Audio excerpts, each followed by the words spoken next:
Welcome to the Rim Break Rodeo. We hope this video helps. You start by powering on the Roku and opening settings. This puts you where search history controls live.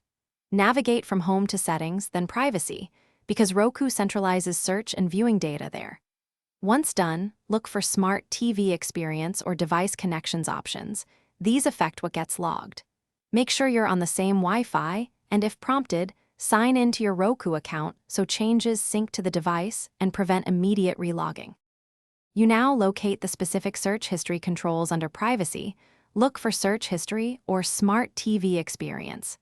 Choose Clear or Reset Search History. The system will ask you to confirm, so accept to remove stored search terms. Then, to prevent repeats, disable options like Auto Data Collection or Save Search Activity. Once disabled, searches stop being stored locally. This step is important because clearing without disabling lets history repopulate and finish by signing out if you changed account settings, then restart the Roku.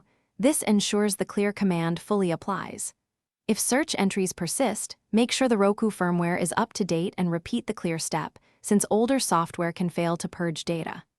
If issues continue, consider a factory reset as a last resort, but back up channel and network settings first. This wipes everything. If you need help, check device logs or contact Roku support for account-level cleanup. Thanks for watching. Consider subscribing if we helped you.